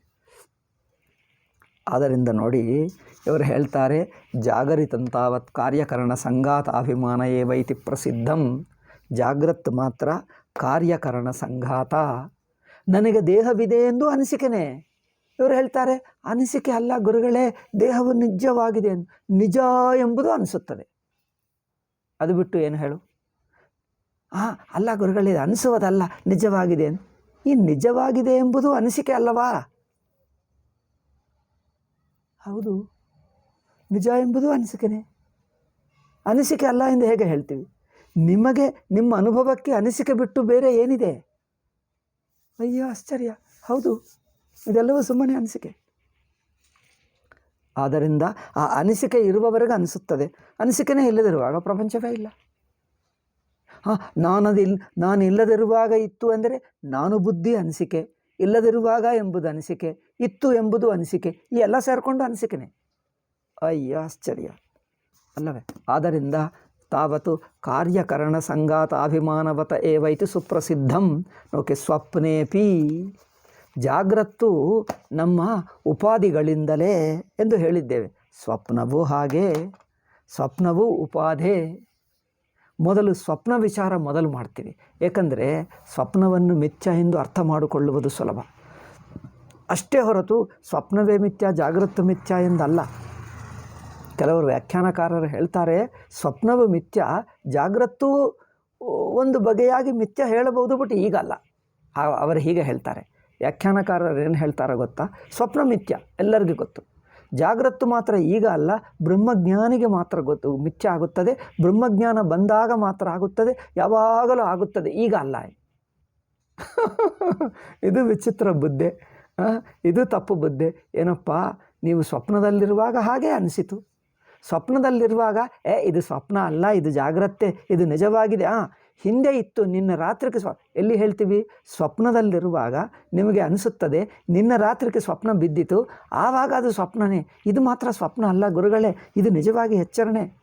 ಓಹೋ, ಆಗ ಎಚ್ಚರ ಎಂದು ಇದು ನಿಜವಾದ ಎಚ್ಚರ ಎಂದು ಸ್ವಪ್ನ ಬೀಳುತ್ತದೆ ಅಲ್ಲ? ಆಗ ಅದು ಆಶ್ಚರ್ಯ. ಆದ್ದರಿಂದ ಮೊದಲು ಸ್ವಪ್ನವನ್ನು ಮಿಥ್ಯ ಎಂದು ತಿಳ್ಕೊಂಡರೆ ಜಾಗೃತೂ ಸ್ವಪ್ನವೇ ಎಂಬುದು ಸುಲಭವಾಗಿ ಅರ್ಥವಾಗ್ತದೆ ಎಂದು ಮೊದಲು ಸ್ವಪ್ನವನ್ನು ಹೇಳ್ತೀವಿ ಅಷ್ಟೇ ಹೊರತು ಜಾಗೃತೇನೋ ಸ್ವಪ್ನಕ್ಕಿಂತ ಹೆಚ್ಚು ಇದು ಸತ್ಯ ಎಂಬುದಲ್ಲ. ಇದು ಅಷ್ಟೇ ಸ್ವಪ್ನ. ಸ್ವಪ್ನವು ಎಷ್ಟು ಸ್ವಪ್ನವೋ ಜಾಗೃತ್ತು ಅಷ್ಟೇ ಸ್ವಪ್ನ, ಒಂದು ಚೂರು ವ್ಯತ್ಯಾಸ ಇಲ್ಲ. ಸ್ವಪ್ನವು ಎಷ್ಟು ಸ್ವಪ್ನವೋ ಜಾಗೃತ್ತು ಅಷ್ಟೇ ಸ್ವಪ್ನ. ಜಾಗೃತ್ತು ಸ್ವಪ್ನವು ಯಾವ ಕಾರಣದಿಂದ ಸ್ವಪ್ನವೋ ಅದೇ ಕಾರಣದಿಂದ ಜಾಗೃತ್ತು ಸ್ವಪ್ನ. ಏಕೆ? ಸ್ವಪ್ನವು ಅನಿಸುತ್ತದೆ, ಅನುಭವ ಕಾಲದಲ್ಲಿಯೂ ನಿಜ ಅನಿಸುತ್ತದೆ, ನಿಜವಾಗಿ ಅದೆಲ್ಲ ಅನಿಸಿಕೆಯೇ. ಹೌದು, ಜಾಗೃತ್ತೂ ಅಷ್ಟೇ. ನೀವು ಸ್ವಪ್ನ ಕುರಿತು ಏನೇನು ಹೇಳ್ತಿರೋ ಅದೆಲ್ಲ ಜಾಗೃತ್ತು ಕುರಿತು ಹಾಗೆಯೇ ಅಷ್ಟೇ. ಎಷ್ಟೆಷ್ಟು ಹೇಳಿದ್ದರೋ ಅಷ್ಟಷ್ಟು ಜಾಗೃತ್ತು ಕುರಿತು ಅಷ್ಟೇ ಆಗುತ್ತದೆ, ಏನು ವ್ಯತ್ಯಾಸವಿಲ್ಲ. ನೀವು ಸಾಕ್ಷಿ ಅನುಭವ ದೃಷ್ಟಿಯ ನೋಡಿದ್ದರೆ ಜಾಗೃತ ಸ್ವಪ್ನ ಎರಡೂ ಅಷ್ಟೇ. ಅನುಭವ ದೃಷ್ಟಿಯ ನೋಡಿ, ನಮ್ಮ ಸಾರ್ವತ್ರಿಕ ಅನುಭವ ದೃಷ್ಟಿಯ ನೋಡಿದ್ದರೆ ಸ್ವಪ್ನವು ಎಷ್ಟೋ ಜಾಗೃತವೂ ಅಷ್ಟೇ, ಎರಡೂ ಅಷ್ಟೇ, ಎರಡಕ್ಕೆ ವ್ಯತ್ಯಾಸವೇ ಇಲ್ಲ. ತಪ್ಪೆಲ್ಲಿ ಆಗ್ತಾ ಇದೆ ಅಂದರೆ ಸ್ವಪ್ನವೇನೋ ಎಚ್ಚರಗೊಂಡಾಗ ನೋಡ್ತಾನೆ, ಜಾಗ್ರತ್ತೇನೋ ಜಾಗೃತ್ತಿನಲ್ಲಿ ಇರುವಾಗ ನೋಡ್ತಾನೆ. ಒಂದು ದೃಷ್ಟ್ಯ ನೋಡ್ತಾ ಇದ್ದೀವಿ, ಇನ್ನೊಂದು ದೃಷ್ಟ್ಯ ಹಾಗೆ ಹೋಲಿಸ್ತಾ ಇದ್ದೀವಿ. ಅದು ಹೊಂದಲ್ಲ ಅಲ್ಲವೇ? ಎರಡೂ ಅನುಭವ ಕಾಲದಲ್ಲಿ ನೋಡು, ಎರಡೂ ಜಾಗ್ರತ್ತುಗಳೇ. ಎರಡೂ ಅನುಭವ ಕಾಲದಲ್ಲಿ ನೋಡು, ಎರಡೂ ಜಾಗ್ರತ್ತುಗಳೇ. ಎರಡನಿಂದ ಎಚ್ಚರಗೊಂಡಿರುವ ಅನುಭವ ದೃಷ್ಟ್ಯ ನೋಡು, ಎರಡೂ ಕನಸುಗಳೇ. ಹಾಗೆ ಅಂದರೆ ಎಚ್ಚರಗೊಂಡಿದ್ದರೆ ಎಲ್ಲವೂ ಕನಸಾಯಿತು. ಈಗ ಏನು ವ್ಯತ್ಯಾಸವೇ ಇಲ್ಲ, ಎಲ್ಲ ಒಂದೇ ಕನಸು, ಇಲ್ಲವೇ ಇಲ್ಲ ಎಂದಾಯಿತು. ಅನುಭವಿಸ್ತಾ ಇದ್ದರೆ ಎರಡೂ ಎಚ್ಚರಗಳೇ. ಅಂದರೇನು? ಎಚ್ಚರವೇ ಇದೆ, ಅನುಭವಿಸುವಾಗ ಎಚ್ಚರ ಇದು ಅನಿಸಿಕೆ ಎಂದು ಗೊತ್ತಾಗ ಸ್ವಪ್ನ ಅಷ್ಟೇ. ಯಾವುದೇ ಆಗಲಿ ಅದರಿಂದ ಯಾವುದು ಸ್ವಪ್ನ ಯಾವುದು ಎಚ್ಚರ ಎಂದು ವಿಂಗಡ ಮಾಡೋಕ್ಕಾಗಲ್ಲ. ಯಾವುದು ಸ್ವಪ್ನ ಯಾವುದು ಎಚ್ಚರ ವಿಂಗಡ ಮಾಡೋಕ್ಕಾಗಲ್ಲ. ಒಂದೇ ಒಂದು ಅದಕ್ಕೆ ಗುರ್ತು ಏನೆಂದರೆ ಅನುಭವಿಸುವಾಗ, ನಾನು ಇದ್ದೇನೆ ಎಂದು ಅನುಭವಿಸುವಾಗ ಅದು ಜಾಗ್ರತ್ತು. ಇದು ಜಾಗ್ರತ್ತೆಲ್ಲ ಅನಿಸಿಕೆ ಅನಿಸ್ಬಿಟ್ರೆ ಕನಸು. ಅನಿಸಿಕೆ ಎಂದು ಗೊತ್ತಾದರೆ ಕನಸು. ಅನಿಸಿಕೆ ಎಂದು ಗೊತ್ತಾಗಲಿಲ್ಲ, ಇದು ನಿಜವಾಗಿದೆ ಎಂದು ಅನಿಸಿದ್ದರೆ ಅದು ಜಾಗ್ರತ್ತು. ಅಲ್ಲ, ನಿಜವಾಗಿದೆ ಎಂದು ಅನಿಸಿತು ಅಂದರೆ ಅನಿಸಿಕೆ. ಅಷ್ಟೇ ವ್ಯತ್ಯಾಸ. ಆದ್ದರಿಂದ ಒಂದು ಜಾಗ್ರತ್ತು ಒಂದು ಸ್ವಪ್ನ ಎಂದು ವ್ಯತ್ಯಾಸವಿಲ್ಲ, ಎರಡೂ ಒಂದೇ. ಎರಡೂ ಒಂದೇ ಅಂದರೆ ಅನುಭವಿಸುವಾಗ ಜಾಗ್ರತೆ, ಎಚ್ಚರಗೊಂಡರೆ ಕನಸು ಅಂದರೆ ಎರಡೆಂಬುದು ಹೇಳುವುದೇಕೆ? ಹೌದು, ನಾವು ಅದೇ ಹೇಳ್ತಾ ಇದ್ದೀವಿ. ಎರಡೆಂಬುದು ಹೇಳುವುದೇ ತಪ್ಪು. ಅನುಭವಿಸುವಾಗ ಎಚ್ಚರಗೊಂಡರೆ ಕನಸು ಅಷ್ಟೇ. ಅದರಿಂದ ಎರಡು ಸ್ವಪ್ನಗಳು ಎರಡು ಜಾಗ್ರತೆಗಳಿಲ್ಲ, ಎರಡೆಂಬುದು ಕಲ್ಪಿತವೇ. ಅದು ತಪ್ಪು ತಿಳುವಳಿಕೆನೇ. ಆದ್ದರಿಂದ ಜಾಗರಿತಂತಾವತ್ ಕಾರ್ಯಕರಣ ಸಂಘಾತಾಭಿಮಾನವತಃ ಏವ ಸುಪ್ರಸಿದ್ಧಂ ಸ್ವಪ್ನೇಪಿ ಬುದ್ಧ್ಯುಪಾದಿ ಸಂಬಂಧಾದೇವ ತಸ್ಯ ತತ್ರತ್ಯ ವಿವಿಧ ಭಾವದರ್ಶನಂ ಗತಾಗತಾದಿ ಪ್ರತ್ಯಯಶ್ಚ ಸರ್ವೋ ವಾಸನಾಮಯ ಏವ ಇತಿ ಮಾಯಾಮಯಃ ನ ತೇನ ಆತ್ಮನೋ ವಾಸ್ತವ ಸಂಬಂಧೋ ಅಸ್ತಿ ಇತಿ ಸುಪ್ರತಿಪದಂ. ಸ್ವಪ್ನವನ್ನು ಸ್ವಪ್ನ ಎಂದು ತಿಳ್ಕೊಳ್ಳುವುದು ಸುಲಭ. ಏಕೆ? ಸ್ವಪ್ನವನ್ನು ಸ್ವಪ್ನ ತಿಳ್ಕೊಳ್ಳುವುದೇಕೆ? ಏಕೆ ಅಂದರೆ ನೀವು ಸ್ವಪ್ನದ ಒಳಗಿನ ದೃಷ್ಟಿಯಿಂದ ನೋಡ್ತಾ ಇಲ್ಲ. ಸ್ವಪ್ನದ ಒಳಗೆ ಇದ್ದು ಈಗ ನೋಡ್ತಾ ಇದ್ದೇನೆ ಎಂದು ಅನಿಸುತ್ತಾ ಇಲ್ಲ. ನೀವು ಸ್ವಲ್ಪ ಸಾಕ್ಷಿ ದೃಷ್ಟಿಗೆ ಬಂದಿದ್ದೀರಿ. ಒಟ್ಟು ಸ್ವಪ್ನವನ್ನು ನೋಡಿ ಯಾರಾಗಿ ನೋಡ್ತಾ ಇದ್ದೀರಿ? ಸ್ವಪ್ನದ ಒಳಗಿನ ವ್ಯಕ್ತಿಯಾಗಿ ಇಲ್ಲ, ಒಟ್ಟು ಸ್ವಪ್ನದ ಸಾಕ್ಷಿಯಾಗಿ. ಅಂದರೇನು? ನಾನು ಸ್ವಪ್ನದಲ್ಲಿ ಇಲ್ಲ, ಸ್ವಪ್ನವು ನನ್ನಲ್ಲಿದೆ ಎಂದು ದೃಷ್ಟಿಯಿಂದ ನೋಡ್ತಾ ಇದ್ದೀರಿ. ಸ್ವಪ್ನವನ್ನು ಅನುಭವಿಸುವಾಗ ನಾನು ಸ್ವಪ್ನ ಒಳಗೆ ಇದ್ದೇನೆ, ಸ್ವಪ್ನದ ಒಳಗಡೆ ಇದ್ದೇನೆ ಅಲ್ಲವೇ? ಅನುಭವಿಸುವಾಗ ಸ್ವಪ್ನದ ಒಳಗಡೆ ಇದ್ದೇನೆ. ಎಚ್ಚರಗೊಂಡರೆ ಏನಾಗುತ್ತದೆ? ಸ್ವಪ್ನ ನನ್ನಲ್ಲಿದೆ, ನಾನು ಸ್ವಪ್ನದಲ್ಲಿದ್ದುಕೊಂಡು ನೋಡ್ತಾ ಇಲ್ಲ. ಏನಪ್ಪ, ಈಗ ಸ್ವಪ್ನವೆಲ್ಲ ನೆನಪಿಸ್ಕೊಂಡರೆ ಹೇಗೆ ನೆನಪಿಸ್ಕೊಳ್ತೀರಿ? ಸ್ವಪ್ನದ ಒಳಗೆ ಇರುವ ಮನುಷ್ಯನಾಗಿ ನೆನಪಿಸ್ಕೊಳ್ತೀರಾ? ಸ್ವಪ್ನದ ಹೊರಗೆ ಇರುವ ವ್ಯಕ್ತಿಯಾಗಿ ನೆನಪಿಸ್ಕೊಳ್ತೀರಾ? ಸ್ವಪ್ನದ ಒಳಗಡೆ ಇರುವ ವ್ಯಕ್ತಿ ಅಲ್ಲ, ಸ್ವಪ್ನದ ಒಳಗಡೆ ಇರುವ ವ್ಯಕ್ತಿ ಅಲ್ಲ. ಆ ತರಹ ನೆನಪಿಸ್ಕೊಳ್ತಾ ಇಲ್ಲ. ನೆನಪಿಸುವಾಗ ಸ್ವಪ್ನದ ಹೊರಗಡೆ ಇದ್ದೇನೆ, ಒಳಗಡೆ ಇಲ್ಲ. ಆಯಿತಾ? ಹೊರಗಡೆ ಅಂದರೆ ಏನು? ನಾನು ಸ್ವಪ್ನದ ಒಳಗಡೆ ಇಲ್ಲ, ಸ್ವಪ್ನದ ಅಂತರ್ಗತವಲ್ಲ. ಅಂದರೆ ಅದು ಸ್ವಪ್ನವಾಗಿ ಬಿಟ್ಟಿತು ಎಂದರ್ಥ, ಎಚ್ಚರವಲ್ಲ. ಒಳಗಡೆ ಇದ್ದರೆ ಅದು ಎಚ್ಚರನೇ ತೋರ್ತದೆ, ಅನುಭವಿಸುವಾಗ ಎಚ್ಚರವಾಗೇ ತೋರ್ತದೆ. ನಾನು ಎಚ್ಚರಗೊಂಡೆ ಅಂದರೆ ಅರ್ಥವೇನು? ಒಳಗೆ ಇರುವವನಾಗಿಲ್ಲ ಎಂದರ್ಥ. ಒಳಗೆ ಇರುವವನಾಗಿಲ್ಲ. ಅದೆಲ್ಲ ಒಟ್ಟು ಅವಸ್ಥೆಯನ್ನು ನೋಡುತ್ತಾ ಅವಸ್ಥದ ಒಳಗೆ ಒಂದು ವ್ಯಕ್ತಿಯಾಗಿಲ್ಲ, ಅವಸ್ಥೆ ಬಿಟ್ಟು ನಾನು ಹೊರಗಡೆ ಇದ್ದೇನೆ ಅಂದರೆ ಅರ್ಥವೇನು? ಅವಸ್ಥೆ ನನ್ನಲ್ಲಿ ತೋರ್ತದೆ, ನಾನು ಅವಸ್ಥೆ ಒಳಗೆ ಇಲ್ಲ, ನಾನು ಅವಸ್ಥೆ ಒಳಗಡೆ ಇಲ್ಲ, ಅವಸ್ಥೆ ನನ್ನಲ್ಲಿ ಕಲ್ಪಿತ. ನನ್ನಲ್ಲಿ ಅಂದ್ರೇನು? ಕಲ್ಪಿತ ಎಂದರ್ಥ. ನನ್ನಲ್ಲಿ ಅಂದರೆ ಕಲ್ಪಿತ, ಏನಿಲ್ಲ, ನಾನು ಮಾತ್ರ ಇದ್ದೇನೆ ಎಂದರ್ಥ. ಅದೇ ನನ್ನಲ್ಲಿ ಅಂದರೆ ಅಲ್ಲೇನೋ ಇದೆ ಎಂದರ್ಥ ಅಲ್ಲ. ನನ್ನಲ್ಲಿ ಅಂದರೆ ಕಲ್ಪಿತ, ಅದೇನಿಲ್ಲ ಎಂದು ಗೊತ್ತಾಯಿತು ಎಂದರ್ಥ. ಏನಿಲ್ಲ ಎಂದು ಗೊತ್ತಾದ ನಂತರನೇ ನನ್ನಲ್ಲಿ ಹೇಳ್ತೀವಿ. ಏನಿಲ್ಲ ಎಂದು ಗೊತ್ತಾದ ನಂತರ ನನ್ನಲ್ಲಿ ಎಂದು ಹೇಳ್ತೀವಿ. ಇಲ್ಲದಿದ್ದರೆ ನನ್ನಲ್ಲಿ ಹೇಳ್ತಾರೆ, ಅಲ್ಲೋ ಅಲ್ಲ ಅದು ಇದ್ದೇ ಇದೆ, ಅಲ್ಲಿ ಅದು ಬೇರೆ ಇದೆ ಎಂದು ಹೇಳ್ತಾರೆ. ಬೇರೆ ಎಂಬುದೇ ಇಲ್ಲ, ಯಾರೂ ಇಲ್ಲ. ನೀವು ಎಚ್ಚರಗೊಂಡಾಗ ಕನಸು ಎಲ್ಲಿದೆ ಹೇಳಿ? ನನ್ನಲ್ಲಿ. ನಿನ್ನಲ್ಲಿ ಎಲ್ಲಿದೆ ತೋರಿಸು. ತೋರಿಸೋಕ್ಕಾಗಲ್ಲ ಅಂದರೆ ಎಲ್ಲಿ ಇಲ್ಲ, ಸುಮ್ಮನೆ ಅನಿಸಿಕೆ ಇತ್ತು ಅಷ್ಟೇ, ಏನೇ ಇಲ್ಲ. ಹಾಗೆ ಕನಸನ್ನು ಮಿಥ್ಯ ಎಂದು ಅಧ್ಯಾಸ ಎಂದು ತಪ್ಪು ತಿಳುವಳಿಕೆ ಎಂದು ತಿಳ್ಕೊಳ್ಳುವುದು ಅಂದರೆ ಕನಸು ಮಿಥ್ಯ ಅಂದರೆ ಅರ್ಥವೇನು? ಕನಸು ಮಿಥ್ಯ ಅಂದರೆ ಕನಸು ಮಿಥ್ಯ ಎನ್ನುವುದು ಪ್ರಕ್ರಿಯೆ. ಅದರಿಂದ ಅನುಭವ ದೃಷ್ಟ್ಯ ತಿಳಿಯತಕ್ಕದ್ದೇನು? ಕನಸು ಮಿಥ್ಯ ಅಂದರೆ ನನಗೆ ಕನಸಿಲ್ಲ, ನಾನು ಕನಸಕ್ಕೆ ಒಳಪಡುತ್ತಾ ಇಲ್ಲ, ನಾನು ಕನಸಕ್ಕೆ ಸಂಬಂಧ ಬಿಟ್ಟಿದ್ದೇನೆ ಅಂತ ಅರ್ಥ. ಮಿಥ್ಯ ಅಂದರೆ ಏನು? ಅದು ನನಗಿಲ್ಲ, ನನ್ನ ಅನುಭವಕ್ಕೆ ಕನಸಿಲ್ಲ, ಅದು ಬಿಟ್ಟಿದೆ, ಅದು ಇಲ್ಲವೇ ಇಲ್ಲ ಎಂದು ತಾನು ಅದಕ್ಕೆ ಸಂಬಂಧವಿಲ್ಲದೆ ಸ್ವತಂತ್ರವಾಗಿದ್ದೇನೆ, ಕನಸಿನ ಒಳಗೆ ಇಲ್ಲ, ಕನಸಿಗೆ ಯಾವ ಬಗೆಯ ಸಂಬಂಧವಿಲ್ಲ, ನಾನು ಪೂರ್ತಿ ಸ್ವತಂತ್ರವಾಗಿದ್ದೇನೆ, ತಾನು ತಾನಾಗಿದ್ದಾನೆ ಎಂದು ತಿಳ್ಕೊಳ್ಳುವುದೇ ಎಚ್ಚರಗೊಳ್ಳುವುದು. ಕನಸನ್ನು ಆ ದೃಷ್ಟಿಯ ನೋಡ್ತೀವಿ.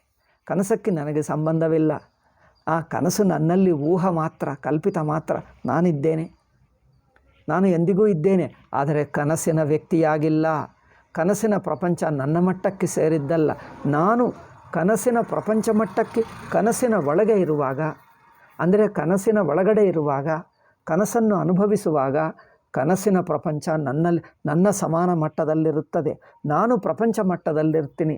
ಸಮಾನ ಮಟ್ಟ ಅಂದ್ರೇನು? ಪ್ರಪಂಚ ಪದಾರ್ಥಗಳು ನನ್ನ ಮೇಲೆ ಪ್ರಭಾವವನ್ನುಂಟು ಮಾಡ್ತವೆ. ನಾನು ಪದಾರ್ಥಗಳನ್ನು ಮುಟ್ಟುತ್ತೇನೆ, ಎಳೆಯುತ್ತೇನೆ, ಒಡೆದು ಹಾಕ್ತೇನೆ, ತಯಾರು ಮಾಡ್ತೀನಿ. ಅಂದರೆ ನನ್ನ ಪ್ರಯತ್ನದಿಂದ ಪದಾರ್ಥಗಳು ಪ್ರಭಾವಿತವಾಗುತ್ತವೆ, ಪದಾರ್ಥಗಳು ನನ್ನನ್ನು ಪ್ರಭಾವ ಉಂಟು ಮಾಡ್ತವೆ. ಅಂದರೆ ನಾನು ಪ್ರಪಂಚ ಒಂದೇ ಮಟ್ಟಕ್ಕೆ ಸೇರಿದ್ದೇವೆ. ಅಂದರೆ ಕನಸಿನ ಒಳಗಡೆ ಇದ್ದೇವೆ, ಅದು ಎಚ್ಚರ ಆಗಿಬಿಟ್ಟು. ಒಳಗಡೆ ಅಂದರೆ ಎಚ್ಚರ ಆಗುವುದೇ, ಎಚ್ಚರ ಎಂದು ಅನಿಸುವುದೇ ಒಳಗಡೆ. ಒಳಗಡೆ ಅಂದರೆ ಏನು? ಎಚ್ಚರ ಅನಿಸುವುದು ಅಂದರೆ ಅರ್ಥವೇನು? ನಾನು ಪ್ರಪಂಚದ ಮಟ್ಟಕ್ಕೆ ಇಳಿದು ಬಿಟ್ಟೆ. ಅದು ಮಿಥ್ಯ ಆಯಿತು ಅಂದರೆ ಅರ್ಥವೇನು? ಮಿಥ್ಯ ಯಾರಿಗಾಗ್ತದೆ? ನನಗೆ. ಅಂದರೆ ಯಾವ ನನಗೆ? ಎಚ್ಚರ ಒಳಗಡೆ ನಾನಿಲ್ಲ, ಅದು ಬಿಟ್ಟು ಬಂದೆ. ಕನಸಿನ ಒಳಗಡೆ ನಾನಿಲ್ಲ, ಅದನ್ನು ಬಿಟ್ಟು ಬಂದೆ ಅಂದರೆ ಅರ್ಥವೇನು? ನಾನೊಬ್ಬ ವ್ಯಕ್ತಿ ಅಲ್ಲ, ಒಟ್ಟು ಅವಸ್ಥೆಗೆಲ್ಲ ತಿಳ್ಕೊಂಡು ಬಿಡ್ತೀನಿ. ನಾನು ಒಟ್ಟು ಅವಸ್ಥೆಯನ್ನು ತಿಳ್ಕೊಳ್ತೀನಿ ಹೊರತು ಅವಸ್ಥೆ ಒಳಗಿನ ಒಂದೊಂದು ವಸ್ತು ತಿಳ್ಕೊಳ್ಳಲ್ಲ, ಒಟ್ಟು ಅವಸ್ಥೆ ತಿಳ್ಕೊಂಡು ಬಿಡ್ತೀನಿ. ಒಟ್ಟು ಅವಸ್ಥೆಯನ್ನು ತಿಳಿಯುವ ತಿಳುವಳಿಕೆ ಅಂದರೆ ಆ ತಿಳುವಳಿಕೆ ಎಲ್ಲಿದೆ? ಅದೊಂದು ವ್ಯಕ್ತಿ ಅಲ್ಲ, ಅವಸ್ಥದ ಒಳಗಡೆ ಇರುವಂಥದ್ದಲ್ಲ. ವ್ಯಕ್ತಿಯಲ್ಲ, ಅವಸ್ಥದ ಒಳಗಡೆ ಇರುವಂಥದ್ದಲ್ಲ. ಅವರಿಗೆ ಸ್ಥಾನ ಬುದ್ಧಿ ಇಲ್ಲ, ಎಲ್ಲಿ ಎಂಬುದು ಬುದ್ಧಿ ಇಲ್ಲ, ಯಾವಾಗ ಎಂಬುದಿಲ್ಲ, ಯಾರು ಎಂಬುದಿಲ್ಲ, ಕೇವಲ ಅರಿವೇ ಇದ್ದಾನೆ. ಅರಿವಿಗೆ ಕನಸು ಏನೆಂದು ತೋರ್ತದೆ? ಏನಿಲ್ಲ ಅನಿಸುತ್ತದೆ. ಅರಿವಿಗಿಂತ ಬೇರೆ ಇದೆ ಎಂದು ಅನಿಸಲ್ಲ. ಪ್ರಮಾತೃವಿಗೆ, ಅವಸ್ಥೆಯ ಒಳಗೆ ಇರುವ ಕರ್ತೃಕ್ಕೆ ಕರ್ಮ ನನಗಿಂತ ಬೇರೆ ಇದೆ, ನಾನು ಜ್ಞಾತೃವಾದರೆ ನನಗಿಂತ ಬೇರೆ ಜ್ಞೇಯವಿದೆ ಅನಿಸುತ್ತದೆ. ಎಚ್ಚರಗೊಂಡರೆ ಜ್ಞಾತೃತ್ವವಿಲ್ಲ, ಜ್ಞೇಯತ್ವ ಇಲ್ಲ. ಅಂದರೆ ಏನು? ನಾನು ಪ್ರಪಂಚ ಮಟ್ಟದಲ್ಲಿಲ್ಲ, ಪ್ರಪಂಚ ನನ್ನ ಮಟ್ಟದಲ್ಲಿಲ್ಲ. ಅಂದರೆ ಏನು? ನಾನು ಬುದ್ಧಿ, ಪ್ರಪಂಚ ಬುದ್ಧಿ ಎರಡು ಸುಮ್ಮನೆ ಕಲ್ಪಿತ ಎಂದಾಯಿತು. ಅಂದರೆ ಏನಿಲ್ಲ, ಸುಮ್ಮನೆ ಅನಿಸಿಕೆ ಮಾತ್ರ. ಅಂದರೆ ಇಲ್ಲ ಎಂದರ್ಥ. ಇಲ್ಲ ಯಾರಿಗೆ? ತನಗೆ ಇಲ್ಲ. ಯಾವ ತನಗೆ? ನಾನು ಕರ್ತೃವಾಗದೆ, ಪ್ರಮಾತೃವಾಗದೆ, ವ್ಯಕ್ತಿ ಆಗದೇ ಇರುವ ನನಗೆ. ಅವಸ್ಥೆಯ ಒಳಗಿರುವ ವ್ಯಕ್ತಿ, ಅವಸ್ಥೆಯ ಒಳಗಡೆ ಇರುವ ವ್ಯಕ್ತಿ ಅಲ್ಲದೆ ನಾನಿದ್ದೇನೆ. ವ್ಯಕ್ತಿ ಅಲ್ಲದೆ ಅಂದರೆ ವ್ಯಕ್ತಿತ್ವರಹಿತ, ಸರ್ವವ್ಯಾಪಕ, ಅನಂತ, ಅಖಂಡ. ಆಕಾಶ ಹಾಗೆ ಸರ್ವವ್ಯಾಪಕ, ಅನಂತ. ಸರ್ವ ಅಂದ್ರೇನು? ಒಟ್ಟವಸ್ಥೆ ನನ್ನಲ್ಲೇ, ಅದು ಸರ್ವವ್ಯಾಪಕ. ಒಟ್ಟು ಅವಸ್ಥೆಯನ್ನು ವ್ಯಾಪಿಸಿರುತ್ತೇನೆ ಅಂದರೆ ಅರ್ಥವೇನು? ಅವಸ್ಥೆ ನನ್ನ ಒಳಗಡೆ ಇದೆ ಅಂದರೆ ಅರ್ಥವೇನು? ಕಲ್ಪಿತ ಊಹಾ ಮಾತ್ರವಿದೆ. ಅವಸ್ಥಾ ಪೂರ್ತಿ ವ್ಯಾಪಿಸುತ್ತೇನೆ ಅಂದರೆ ಅರ್ಥವೇನು? ಅವಸ್ಥೆ ಬಿಟ್ಟೆ ಅಂದ್ರೇನು? ಅವಸ್ಥೆ ಮಿಥ್ಯ ಆಯಿತು. ಮಿಥ್ಯ ಆಯಿತು ಅಂದ್ರೇನು? ಅದು ನನ್ನ ಒಳಗಡೆ ಇದೆ. ನನ್ನ ಒಳಗಡೆ ಅಂದ್ರೇನು? ಏನಿಲ್ಲ ಎಂದರ್ಥ. ಇವೆಲ್ಲ ಭಾಷೆಗಳಿಗೆ ಸಿಕ್ಕಾಕ್ಕೊಳ್ಳಬಾರದು, ಮಾತುಗಳಿಗೆ ಸಿಕ್ಕಾಕ್ಕೊಳ್ಳಬಾರದು. ವಿಚಾರ ಅನುಭವಾನುಸಾರವಾಗಿ ವಿಚಾರ ಮಾಡಬೇಕು. ತನ್ನ ಅನುಭವಕ್ಕೆ ಬೇರೆ ಇಲ್ಲ. ಅಂದರೆ ತಾನು ಅಂದರೆ ಸಾಕು, ಎಲ್ಲವೂ ಅದರಲ್ಲೇ ಅಡಕವಾಗಿದೆ. ಕನಸಿನ ನೆನಪು ಅದು ನನ್ನಲ್ಲೇ ಅಡಕವಾಗಿದೆ, ನನಗಿಂತ ಬೇರೆ ಇಲ್ಲ. ನನ್ನನ್ನೇ ಕನಸು ಎಂದು ಹೇಳ್ಕೊಡ್ತಾ ಇದ್ದೀವಿ. ಕನಸು ನನ್ನಲ್ಲೇ ಅಡಕವಾಗಿದೆ, ನಾನೊಬ್ಬನೇ ಇದ್ದೇನೆ. ಹಾಗೆ ನೋಡಿ, ಆ ಒಬ್ಬನು ಯಾವ ಒಬ್ಬನು? ವ್ಯಕ್ತಿ ಅಲ್ಲ, ಒಟ್ಟು ಕನಸನ್ನು ವ್ಯಾಪಿಸುವಂಥ, ನುಂಗಿ ಬಿಡುವಂಥ ಅನಂತ ವ್ಯಾಪಕ. ಹಾಗೆ ಇರುತ್ತೆ. ಆದ್ದರಿಂದ ಕನಸು ಮಿಥ್ಯೆ ಎಂಬುದು ಅರ್ಥ ಮಾಡಿಕೊಳ್ಳುವುದು ಸುಲಭ. ಏಕೆ? ಕನಸಿನ ವ್ಯಕ್ತಿತ್ವ ಬಿಟ್ಟು ಇದ್ದೇವೆ ನಾವು. ಕನಸಿನ ವ್ಯಕ್ತಿ. ಅದರಿಂದ ಸ್ವಪ್ನೇಪಿ ಬುದ್ಧ್ಯುಪಾದಿ ಸಂಬಂಧ. ಸ್ವಪ್ನದಲ್ಲಿ ತೋರುವ ಪ್ರಪಂಚವು ಕೇವಲ ಬುದ್ಧ್ಯುಪಾದಿ ಸಂಬಂಧವೇ. ಬುದ್ಧ್ಯುಪಾದಿ ಸಂಬಂಧಾದೇವ ತಸ್ಯ ತತ್ರತ್ಯ ವಿವಿಧ ಭಾವದರ್ಶನಂ. ಅಲ್ಲಿರುವಂಥ ವಿವಿಧ ಪದಾರ್ಥಗಳು ಏಕೆ ತೋರ್ತವೆ? ನಾನೊಬ್ಬ ವ್ಯಕ್ತಿಯಾಗಿ ಇಂದ್ರಿಯಗಳಿಂದ ನೋಡುವಾಗ ಒಂದೊಂದು ಕಂಡು ಬರ್ತದೆ ಅಲ್ಲವೇ? ಪ್ರಪಂಚ ಅಂದ್ರೇನು? ಪದಾರ್ಥಗಳು. ಪದಾರ್ಥಗಳು ಹೇಗೆ ಕಂಡು ಬರ್ತವೆ? ಇಂದ್ರಿಯ ಮೂಲಕ. ಇಂದ್ರಿಯ ಬಿಡು, ಯೋಚನೆ ಆಗಿಬಿಡ್ತವೆ, ಸುಮ್ಮನೆ ಅನಿಸಿಕೆ. ಪ್ರಪಂಚವೆಲ್ಲ ಅನಿಸಿಕೆ ಆಗಿಬಿಡ್ತದೆ. ನಾವು ಇಂದ್ರಿಯ ಮೂಲಕವೇ ಪ್ರಪಂಚ ಅನಿಸುತ್ತದೆ. ಇಂದ್ರಿಯ ಮೂಲಕ ಅಂದರೆ ದೇಹ ಇಟ್ಕೊಂಡರೆ ಇಂದ್ರಿಯಗಳು, ದೇಹವಿಟ್ಕೊಂಡರೆ ಇಂದ್ರಿಯಗಳು, ಇಂದ್ರಿಯ ಮೂಲಕವೇ ತೋರುವ ತೋರಿಕೆ ಅದು ಸುಮ್ಮನೆ ಅನಿಸಿಕೆ ಹೋಗಿ ಪದಾರ್ಥ ಆಗಿಬಿಡ್ತದೆ. ಅನಿಸಿಕೆ ಅಲ್ಲ, ಪದಾರ್ಥ ಅನಿಸುತ್ತದೆ ಇಂದ್ರಿಯಗಳ ಮೂಲಕ. ಇಂದ್ರಿಯಾಭಿಮಾನ ಬಿಟ್ಟು ಮನಸ್ಸಿಗೆ ಬಂದರೆ ಅನಿಸಿಕೆ, ಆ ಮನಸ್ಸಿನ ಅಭಿಮಾನ ಬಿಟ್ಟರೆ ಅದು ಇಲ್ಲ, ಏನಿಲ್ಲ, ಸುಮ್ಮನೆ ಕಲ್ಪಿತ, ನಾನು ಮಾತ್ರ ಇದ್ದೇನೆ.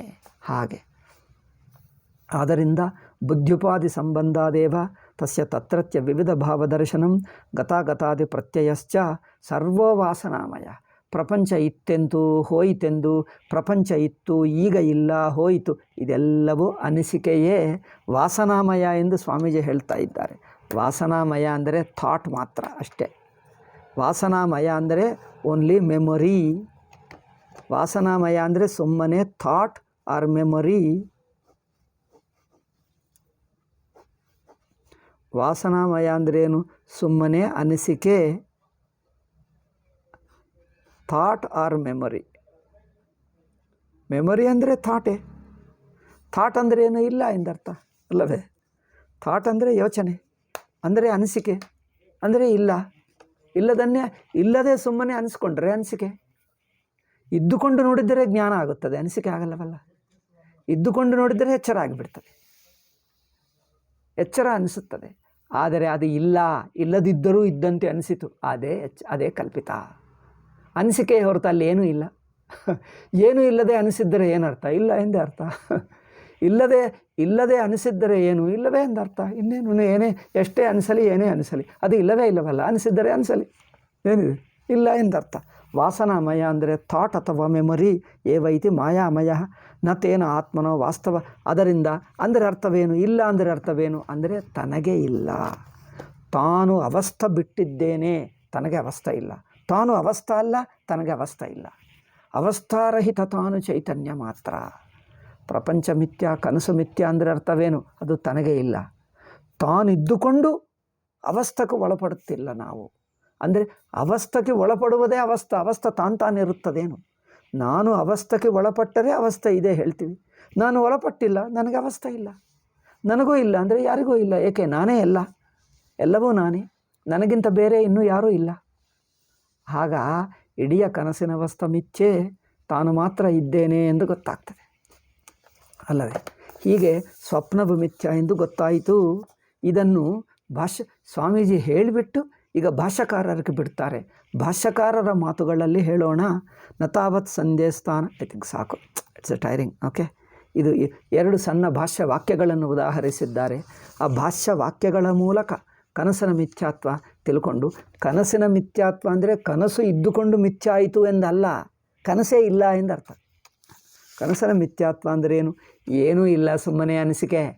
ಅನಿಸಿಕೆ ಅಂದರೆ ಇಲ್ಲ, ಇಲ್ಲ ಅಂದರೆ ತಾನು ಮಾತ್ರ ಇದ್ದೇನೆ. ಇದು ನೋಡಿ, ಮಿಥ್ಯಾ ಅಂದ್ರೇನು? ಇಲ್ಲ. ಅನಿಸಿಕೆ ಅಂದ್ರೇನು? ಇಲ್ಲ. ಇಲ್ಲ ಅಂದರೆ ತಾನು ಮಾತ್ರ ಇದ್ದಾನೆ. ಅಂದರೆ ತಾನೂ ಅನಿಸುವುದಿಲ್ಲ, ತನಗೆ ಅನಿಸುವುದಿಲ್ಲ ಎಂದರ್ಥ. ತಾನೂ ಅನಿಸುವುದಿಲ್ಲ, ತನಗೆ ಅನಿಸುವುದಿಲ್ಲ, ಏನೂ ಅನಿಸದೆ ಇದ್ದು ಬಿಡ್ತೀನಿ. ತಾನು ಅನಿಸಲ್ಲ. ಏನು ಅನಿಸ್ತಾ ಇದ್ದೀನಿ ಅಂದರೆ ವ್ಯಕ್ತಿ ಆಗಿಬಿಡ್ತದೆ.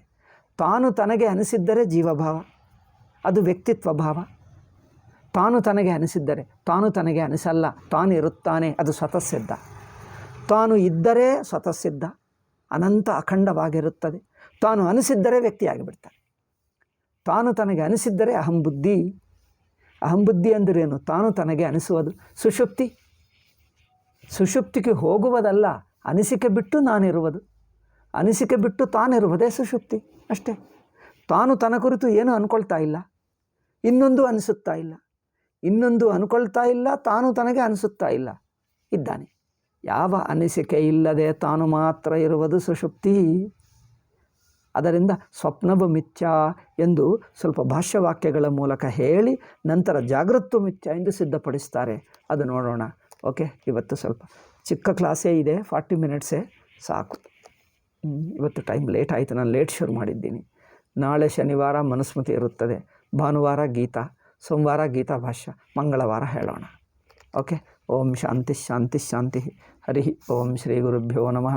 ಹರಿ ಓಂ ತತ್ಸತ್. ಮಂಗಳವಾರ ಪರಿಭಾಷೆ ಇರುತ್ತದೆ, ನಾಳೆ ಮನುಸ್ಮೃತಿ ಇರುತ್ತದೆ, ಮತ್ತು ಏನದು ಗೀತಾ, ಭಾನುವಾರ ಗೀತಾ ಇಂಗ್ಲೀಷ್ ಇರುತ್ತದೆ.